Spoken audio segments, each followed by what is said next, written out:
દિલ્હીની અંદર જબરજસ્ત રાજકીય ધમધમાટ છે।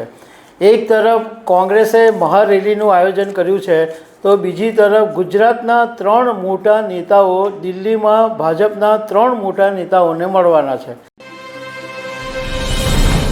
આમ તો આજે રવિવારની રજા છે, એટલે રાજકારણ પણ આમ ઠંડુ હોય, પરંતુ આજે દિલ્હીની અંદર જબરજસ્ત રાજકીય ધમધમાટ છે। એક તરફ કોંગ્રેસે મહારેલીનું આયોજન કર્યું છે, તો બીજી તરફ ગુજરાતના 3 મોટા નેતાઓ દિલ્હીમાં ભાજપના 3 મોટા નેતાઓને મળવાના છે, અને એને કારણે ગુજરાતના રાજકારણમાં પણ ગરમાવો આવી ગયો છે। તો આના વિશે તમારી સાથે વાત કરીશ। મારું નામ રાજેશ શાહ છે અને તમે જોઈ રહ્યા છો ગુજરાતના સૌથી મોટા ડિજિટલ ન્યૂઝ પ્લેટફોર્મ ખબરછે.com। આજે દિલ્હીમાં રાજકારણનો ધમધમાટ છે, કારણ કે કોંગ્રેસ નેતા રાહુલ ગાંધીએ એક મહારેલીનું આયોજન કર્યું છે અને રામલીલા મેદાન ઉપર આ રેલીનું આયોજન થયું છે।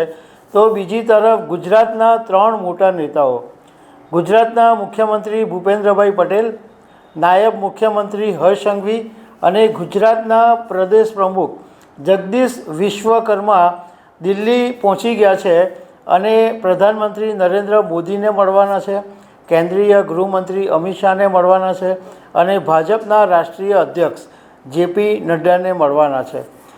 આ પહેલાં ગુજરાતના મહામંત્રી રત્નાકર છે, એ ઓલરેડી દિલ્હી પહોંચી ગયા છે, દિલ્હીમાં જ છે, એટલે રત્નાકર પણ આ લોકોની સાથે બેઠકની અંદર જોડાઈ શકે છે।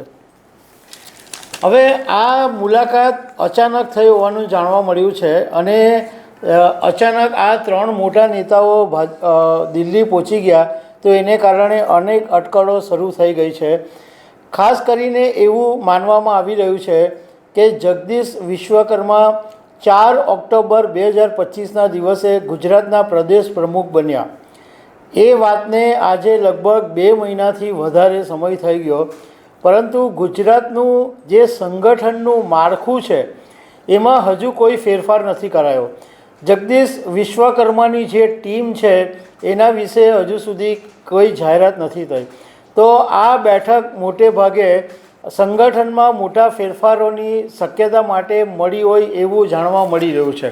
જગદીશ વિશ્વકર્મા ગુજરાતના પ્રદેશ પ્રમુખ બન્યા એ પહેલાં CR પાટીલ ગુજરાતના પ્રદેશ પ્રમુખ હતા, અને એવું માનવામાં આવી રહ્યું છે કે જગદીશ વિશ્વકર્માની જે ટીમ છે એ કદાચ આખી બદલાઈ અને નવા માણસોની વરણી કરવામાં આવી શકે છે। ખાસ કરીને જે CR પાટીલના નજીકના માણસો છે એમને સંગઠનમાં સ્થાન નહીં મળે એવું પણ એક ચર્ચા છે। પણ 2 મહિના થઈ ગયા અને બીજું કે જાણકારોએ એવી પણ માહિતી આપી કે 15 ડિસેમ્બરથી કમૂરતા શરૂ થઈ રહ્યા છે અને ભાજપ મોટે ભાગે એમના કોઈ મોટી જાહેરાત હોય તો એ કમૂરતામાં કરતી નથી, એ પહેલાં જ બધું કાર્યક્રમ કરે છે। તો સંભવતઃ એવું પણ બને કે આજે 14 ડિસેમ્બરના દિવસે જ આ સંગઠનના માળખાની જાહેરાત કરી દેવામાં આવે એવી પણ એક શક્યતા છે।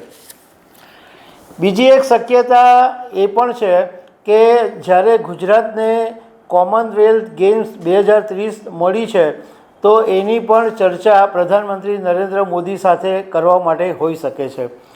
આ ઉપરાંત અમિત શાહ અને જેપી નડ્ડા સાથેની જે બેઠક છે એમાં હવે જે 2026માં સ્થાનિક સ્વરાજ્યની ચૂંટણી આવવાની છે, એટલે કોર્પોરેશન, મહાનગરપાલિકા, પાલિકાની જે ચૂંટણીઓ આવવાની છે એના માટેની પણ ચર્ચા કરવામાં આવી શકે છે।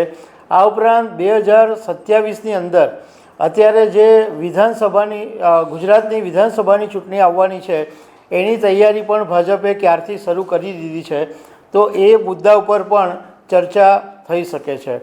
એ તો હવે આ 3 નેતાઓને જ ખબર પડશે કે એ લોકોએ શું ચર્ચા કરી, પરંતુ સાંજ સુધીમાં કંઈ મોટું અપડેટ આવે એવું જાણવા મળી રહ્યું છે। તો દર્શક મિત્રો, આવી અનેક વાતો સાથે અમે તમને મળતા રહીશું। Thank you very much.